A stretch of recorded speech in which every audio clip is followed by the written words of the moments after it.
everyone, and welcome to I'm a Fan.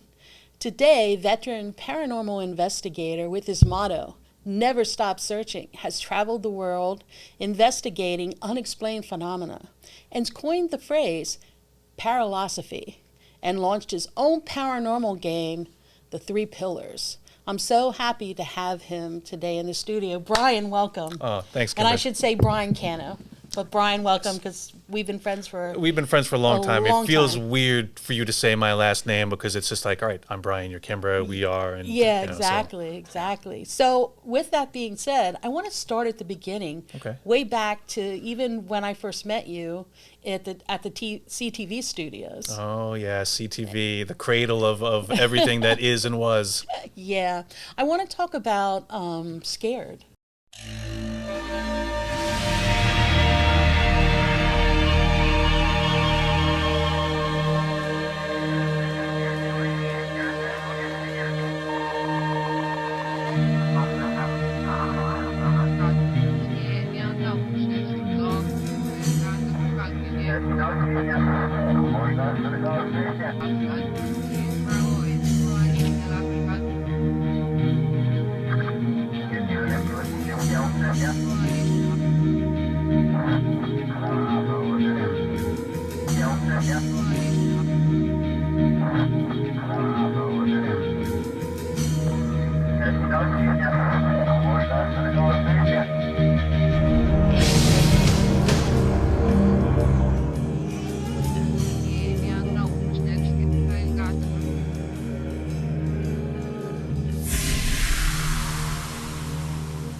Scared. Well, it started out as Scared on Staten Island. Oh, right. So right. it was very much a labor of love. Me and co-creator Chris Mancuso, we decided, well, there's so many abandoned places on the island. There's so many rumors that we'd hear, and you hear about hauntings, you hear about devil worship, you hear about people disappearing.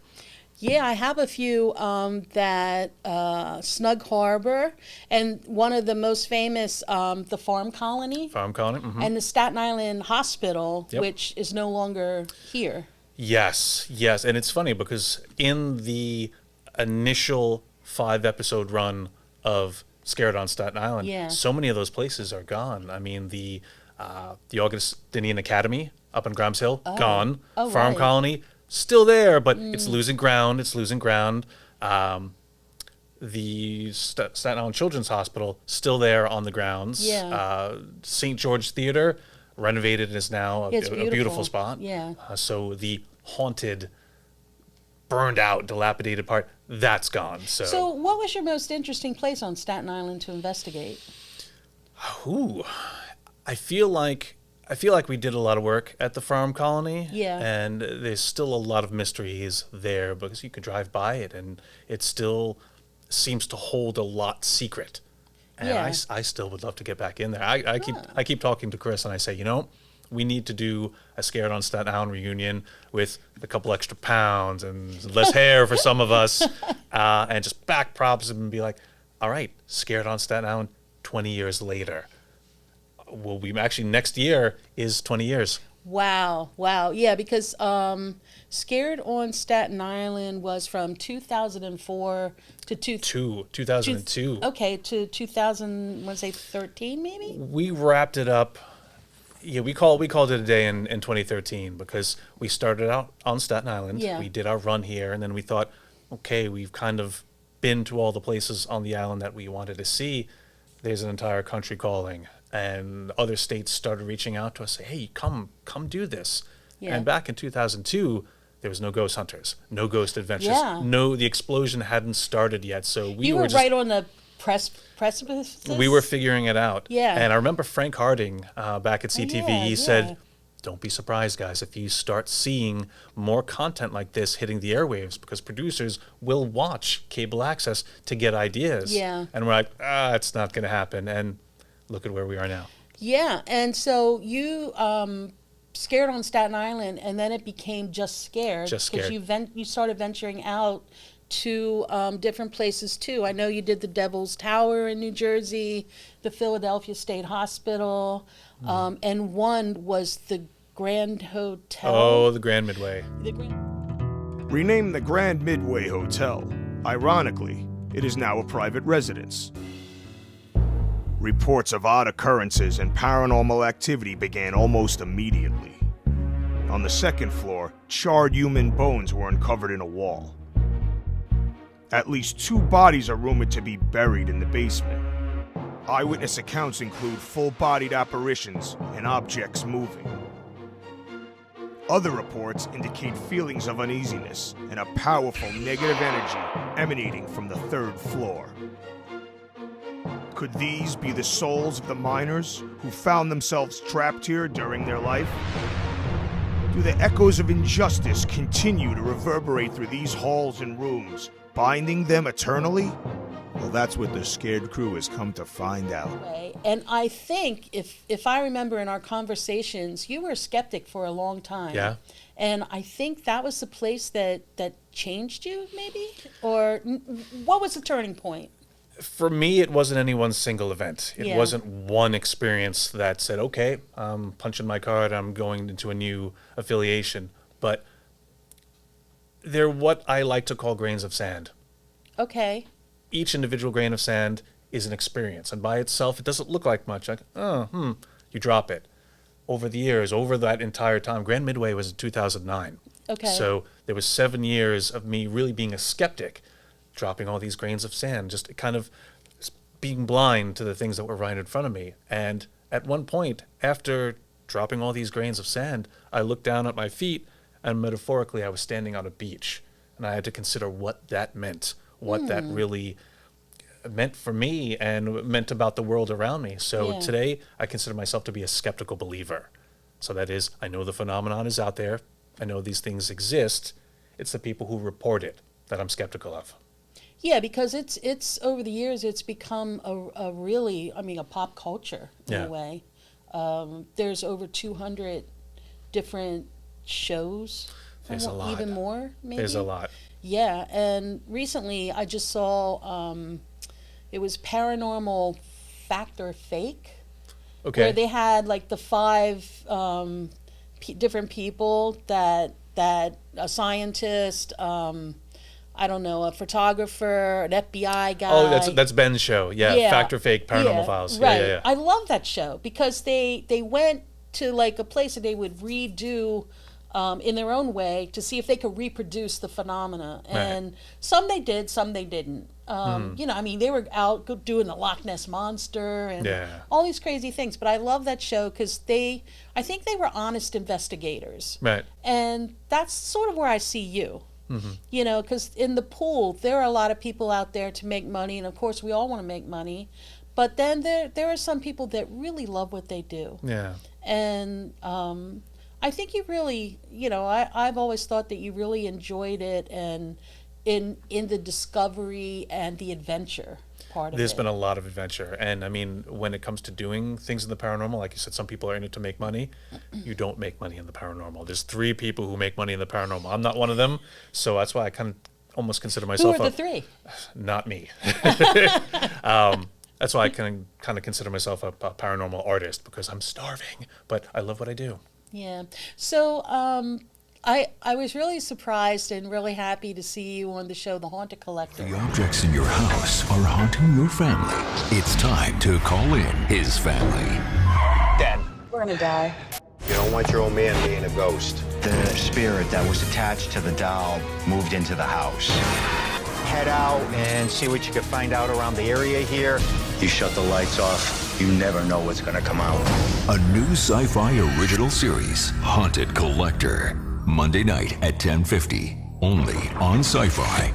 Tell me a little bit about John Zaffis. Oh, John Zaffis, the Ziggity as we call him. His nickname officially is the Godfather of the Paranormal, but I like to consider him as the elder statesman of the paranormal. It's more dignified, and it really speaks to his time in the field. And not only that, he's a legacy. He's the nephew of Ed Warren, of Ed and Lorraine Warren fame. The Conjuring movies are very big now. Right. And people are being introduced to their work. So but were they the people that lived in the Conjuring house? they are not. They're not. That was one of the cases. But Ed and Lorraine Warren, they were investigators, researchers, long before it was popular, Okay. long before it was. I mean, nowadays you say you're a ghost hunter, Yeah. you're considered a rock star. You're like, oh, really? Oh, you do that? Oh, I don't believe, but let me tell you about this time that I was at my grandmother's house.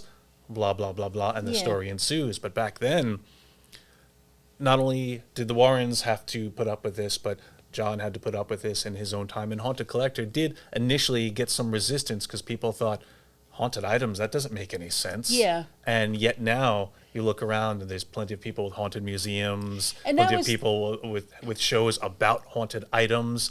And it's like, okay, it took people time to accept that this is something that does happen. But if we had to be the first to introduce this topic, then we're always going to meet resistance.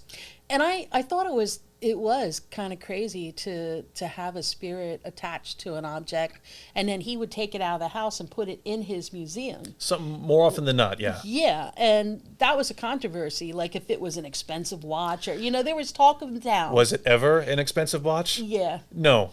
Yeah. Have you seen the show? The stuff we used to cart away, and I Yeah. remember people would give us that criticism, like, oh, he's going to just point to a plasma TV and Yeah. say, it's like, yeah, here's a broken compass, here's a old piece of glass, here's a rusted knife or fleam. Never once did we drive away in a Jaguar, a Yeah. Rolls Royce, Yeah. anything of current value. I'm crawling under houses. I'm crawling into Yeah. crawl spaces, attics. Like, there was no point in me wearing nice clothes because I knew at the end of the investigation I was going to be covered. Yeah. I love the show. I thought it was really well produced. I thought it had a lot of thought put behind the families that you investigated, and they truly came across as really haunted. Like some places seemed like, oh my God, I wouldn't want to live in that house either. They did a good job with it. I mean, Yeah. the production company really was faithful to how the investigations went, and Haunted Collector still pops up from time to time on TV, and anytime it does, we get such a positive response of people saying, oh, I love this show, and Yeah. when's it coming back? Because I think you guys were really sensitive to the people that you were investigating. Well, I Which mean, makes a difference. we were a family. So Yeah. whereas a lot of TV shows are casts that are thrown together, we were already in each other's lives well before this. So we already had a rapport, Yeah. and we knew how to work together and what we wanted to accomplish. Yeah.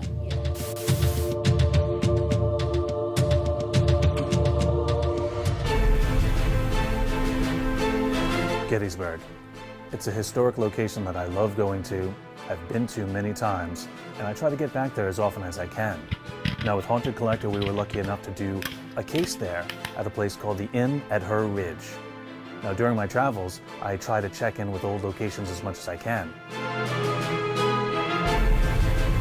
One day I found myself going back through Gettysburg on the way home from a convention, and I figured, let me drop in and see how they're doing. Hi, I'm Tom McPherson, here at the Her Ridge and Her Tavern. I am the general manager. I thought we had a problem here with spirits and whatnot in the inn, so we called John Zaffis from the Haunted Collector to come out and do some investigations of paranormal activity, and we're very pleased with the results that he did find. You know, it's a very unfortunate thing a lot of times with a TV show. You only get 22 minutes per episode. Now I always tell people that what you see is essentially the Cliff Notes version of what actually happened. You see 22 minutes, we were there for 3 or 4 days, so there's plenty of activity and experiences that you just don't see. Now the editors have to pick and choose what to best put forward that contributes to the storyline, but believe me, there's so much more. Because John was here and what his team was able to accomplish, was able to settle down the anxiety that the staff was having as well as some of our guests. So I was sort of pleased with the end result.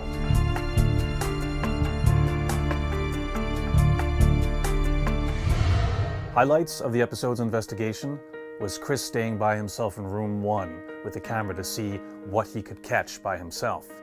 Also, of course, as usual, I got sent underneath the house to try to see if I could find anything to verify this counterfeiting ring by Lewis and Connolly. Now I have to give our camera guys a lot of credit.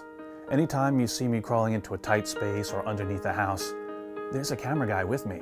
So even though you're witnessing my adventures in these spots, the unsung hero here is the cameraman, and I came to rely on them and depend on them a lot. And they never let me down. The item in question turned out to be this little key, which ironically may have been the key to the schism between Lewis and Connolly.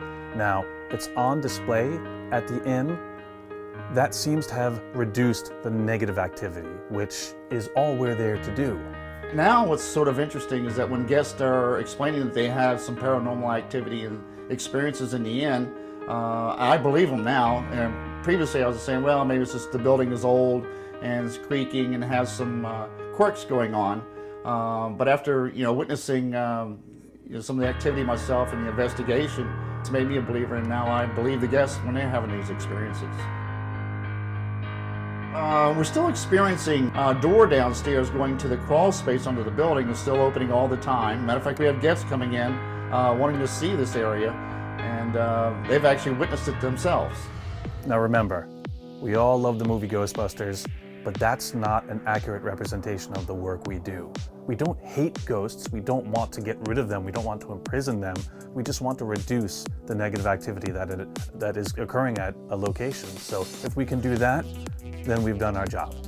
I do everything I can to be able to help individuals out. I really like to try to stay in communication with them to see that everything was okay. Wasn't really just interested in going in there, filming for an episode and then just walking away. I really had my heart and soul into it, and so did our whole team. We get asked that all the time. Hey, whatever happened to that family? Or what became of that item?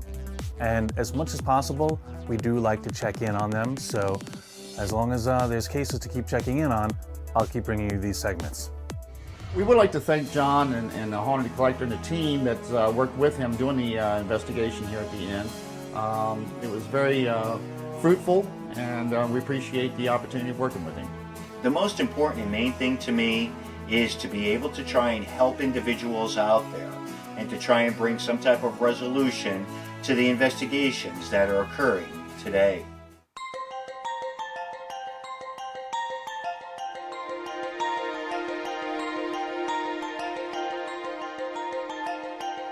And that sort of launched your career. It helped launch your career in a way that you became.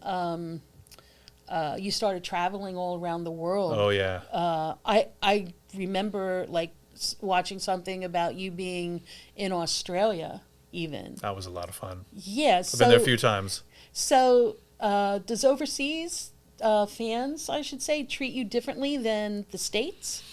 Is it different? I think it depends on what country I go to, because different territories and different countries may not have access to the same batch of episodes. And I'm pretty sure Haunted Collectors everywhere at this point, but Paranormal Caught on Camera, there's still some places that are either they don't have it at all, or they're still on season 1, they're still on season 2, and we just started filming season 5. Wow. Yeah, so you can see that on the Travel Channel right now. Yes, right? that and Discovery Plus. There was a camera in every room, so we could prove that we weren't insane. It was between animal and human. What's that? Are we all seeing the same thing? Did we actually just see a Sasquatch? Is that not an angel or what? Makes the hair on the back of your neck stand up. I knew there was something there. I saw a notification from one of the cameras. All new season of Paranormal Caught on Camera, tonight at 9 on Travel Channel and Travel Channel Go. So I want to talk about paralosophy.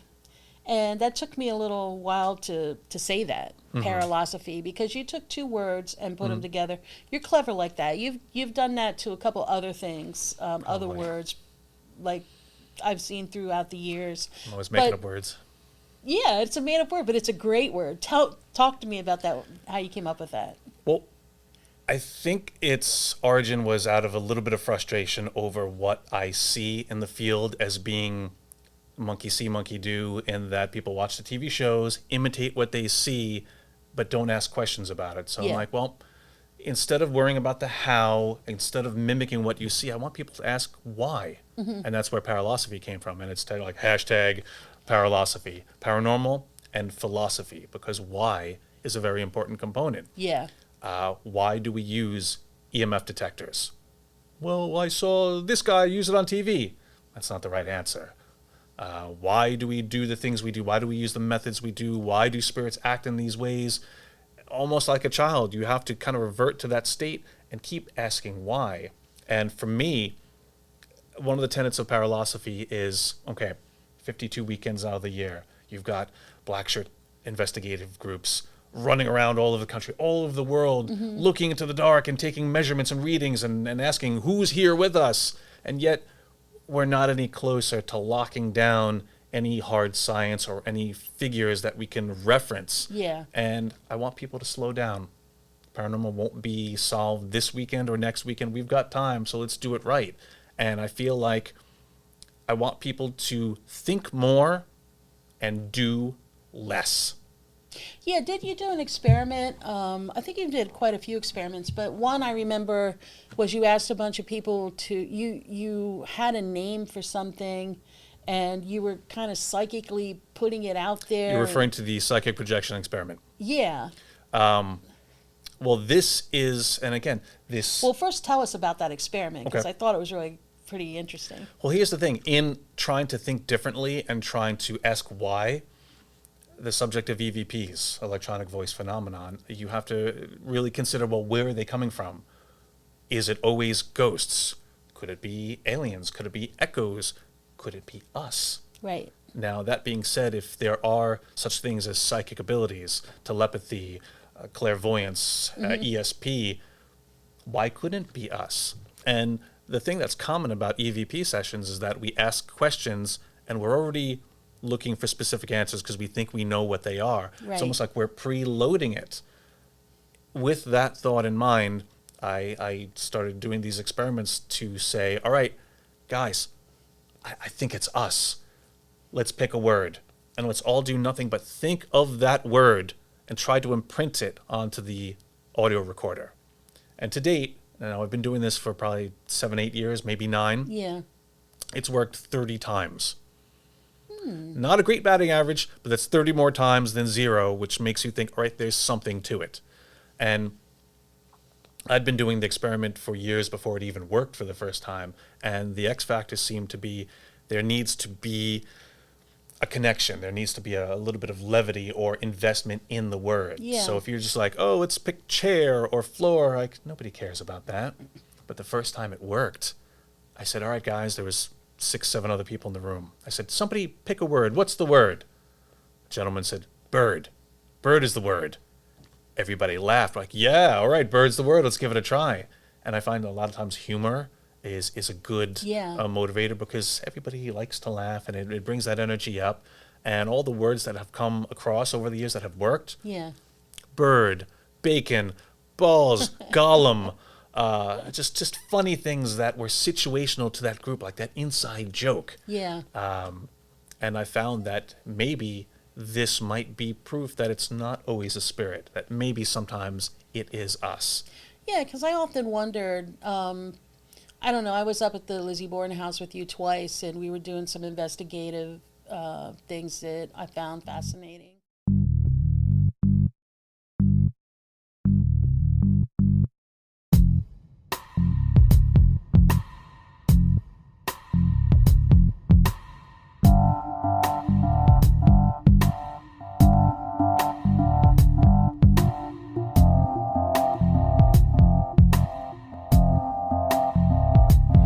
We decided to do a little social experiment and put Lizzie back on trial. You're going to make your argument as best you can. Prosecution, you're going to make the best argument you can.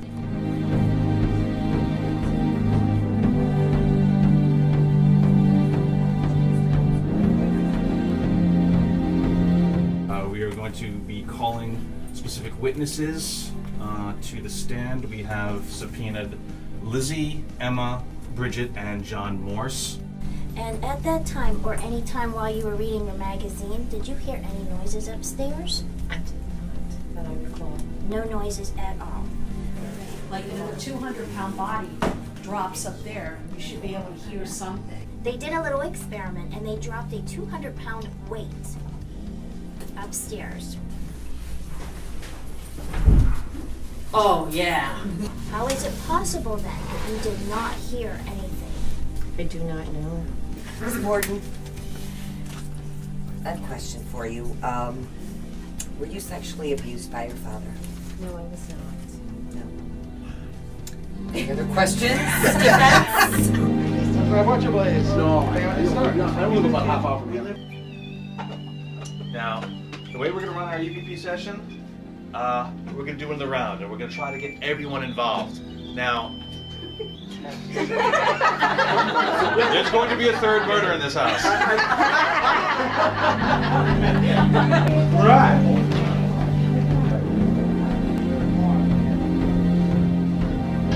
Okay.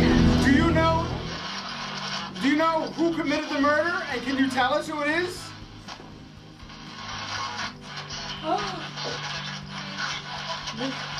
Who committed the murder? Repeat that, please.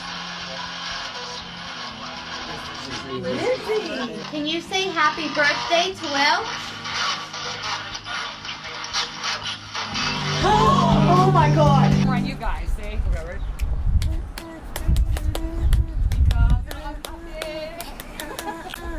Kenny's like, damn, what? Happy! Make it spend for yourself.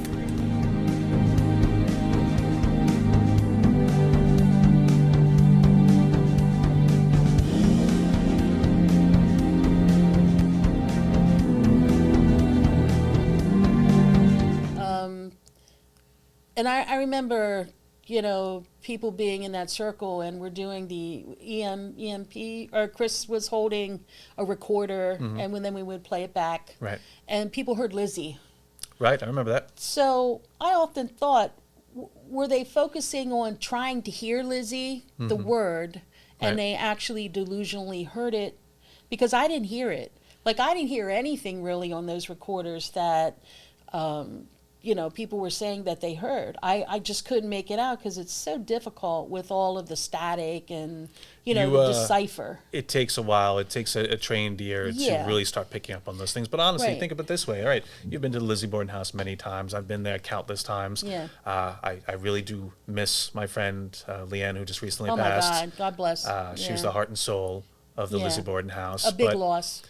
Whenever I would go there in recent years, it wasn't to investigate, it was to visit my friend. Yeah. So the house always felt very warm and welcoming to me. It didn't feel haunted, it didn't feel oppressed. Yeah. But honestly, why would Lizzie hang around there? Why would Lizzie respond? Because we're not the first people to ask. Now, every day, every month, every year, there's people who go in there and go, Lizzie, why'd you do it? Andrew, are you mad you're dead? Do you think that she's compelled in the afterlife to have to answer all those questions? I don't think it's her. No, I don't either. And in a recent show that you and I were both on, with the Dark Zone, and when they were investigating, your host Susan Slaughter brought up the point that there were other types of spirits in that house that had nothing to do with the Bordens at all. That's true anywhere you go. And just because you go to the Lizzie Borden house doesn't mean that there have to be two spirits lingering around that just always are there and never leave. It's the people who come, bring their own energies. It's other spirits. They have free will just as we do. So here today, I'm in Hub 17, and you can tell somebody, hey, Brian was here last week. And they can investigate here from now till Kingdom Come. They may never hear my voice here again, but because I chose to be here now, all right, my energy, my voice is echoing in these halls. And Lizzie was there for her time. People are now fascinated by the story. It's the great American unsolved mystery. Of course. And I'm looking forward to reading your book on it. Yeah. But that being said, I feel that nature abhors a vacuum. So Lizzie's not there. Emma's not there. Probably none of the Bordens are there. But when you go, you used to get headaches when you were there. Yes. And you used to explain them as... it was a guess. It was a guess. Now, again, that was back before I really considered more about the thing. Because, again, I'm getting headaches. And to me, I thought, oh, maybe Andrew doesn't like I'm there. But, again, why would Andrew be there? Andrew has more cosmic things to focus on. Don't spirits like... Like I said, or I was trying to get to... Because nature abhors a vacuum, if there's people asking a question to an empty room, what's to say other spirits like, they're getting their attention paid to, I'm Lizzie, I didn't do it. So we might be dealing with many imposters. Right. That's true. I didn't think of that. They could be imposters. Yeah. Yeah. Because. Have you ever carded Lizzie? I haven't. I've never gotten any positive ID, but we feel like sometimes questions have relevant answers, and yet we just, kind of take it on faith. Well, you'll read my book. I have a very different opinion. Actually, I've been getting a lot of good responses with it because I took a whole other look, and it has to come from a woman's point of view. Mm-hmm. So, with the women's suffrage movement and all of that, and many other women who killed in that time era too. Mm-hmm. They had a lot of repression, and so I sort of took a different angle, which I think makes a lot of sense to me.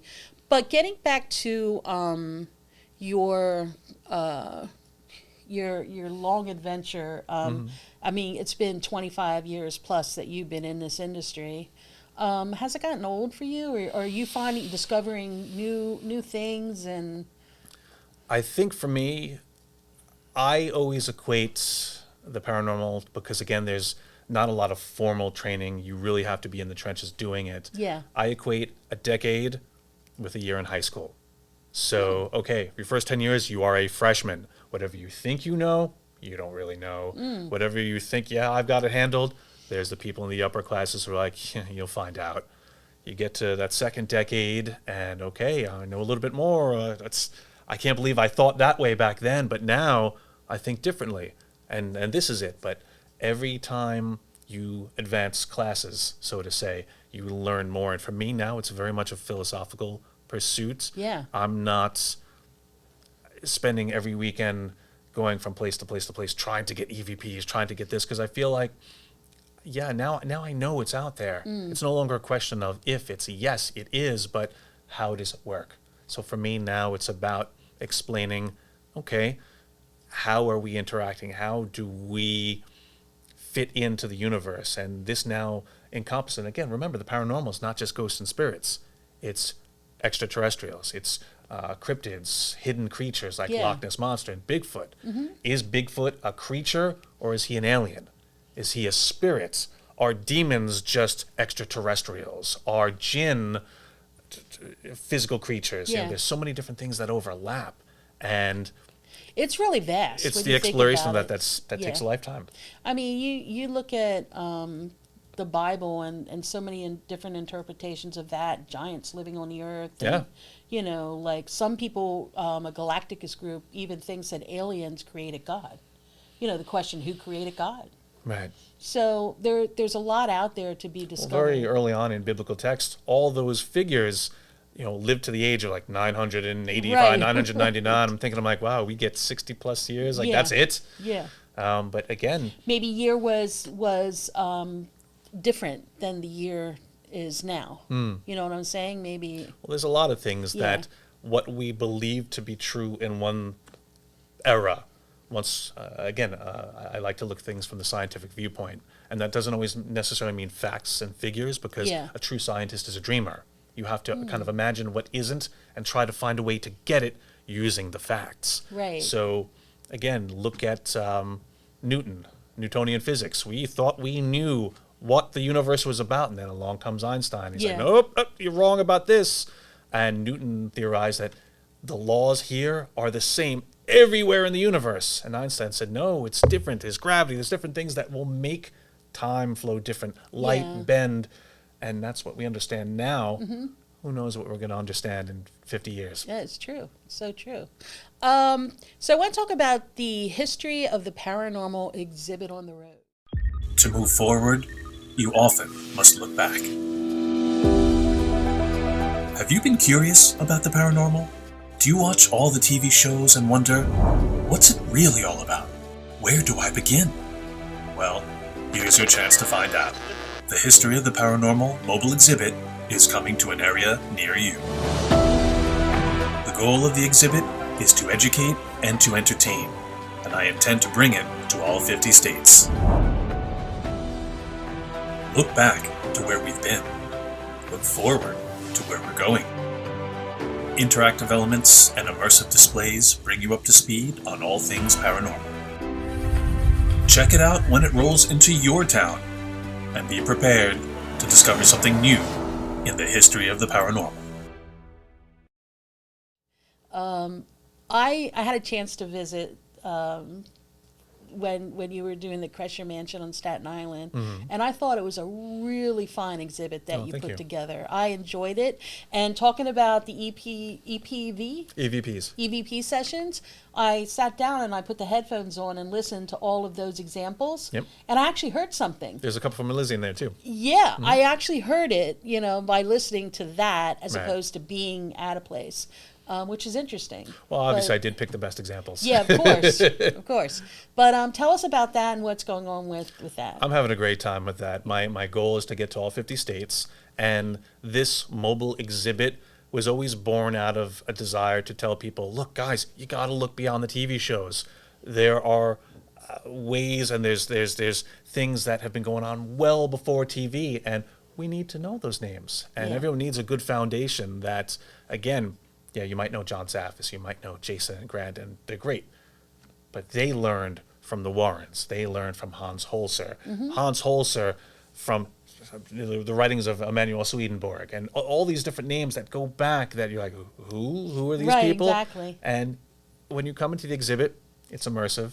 It's interactive. Yes. There's things you can touch. There's things you can listen to. There's like a little kind of game show where you have to match up the names. That to was the, hard. I didn't the know places. anybody. And that's the thing. Yeah. Unless they're on TV, you're like, I don't know who these people are. I knew nobody. But if you can leave my exhibit knowing just one more fact, Right. one more name, and then you tell somebody, they tell somebody, that's how the information gets out there. It's very old school. Yeah. It's I really enjoyed viral it. in the old days. Yeah, it's good. And I don't know where I'm looking at here. Definitely you should visit the history of paranormal exhibit on the road. I'm sure. Oh, so your site is neverstopsearching.com, and everything there is to know about Brian you can find on there. Paranormal caught on camera, a lot of YouTube videos, everything, like all your exploring. Pretty much everything I'm involved in is Yeah. seated in that website. Yeah. So what's next for you? Ooh, I've got a busy summer, a Good. busy fall coming up. I've got a lot of events. One, I'm returning to the Kreischer Mansion for a dine and hunt. Right. In 2 weeks. So by Wow. the time you guys are seeing this, maybe it would have passed. Yeah. But the history exhibit continues to roll out. I'm going to be going up to Vermont and then Rhode Island at the end of the year. And again, the goal is to get to all 50 states. So I'm trying. I don't want to repeat until I've gotten to them all. Right, So- of course. Yeah, so I'm going to be putting up these shows on I'm a Fan Okay. on Facebook, but I'm going to push it out there so wherever you're at, people will know. Great. And I want to say that I'm a fan. Oh, thank you. Thank you. You've always been so supportive of the things Yeah. that we do that it's reciprocal. And I really enjoyed this. This conversation could go on for hours. Yes. But really. But, we have to cut it down to a reasonable time. So I just want to thank you for being with us today and never stop searching. That's my Yeah. line. Thank you, Kimbra. All right. I'll talk to you soon. Sounds good. All right.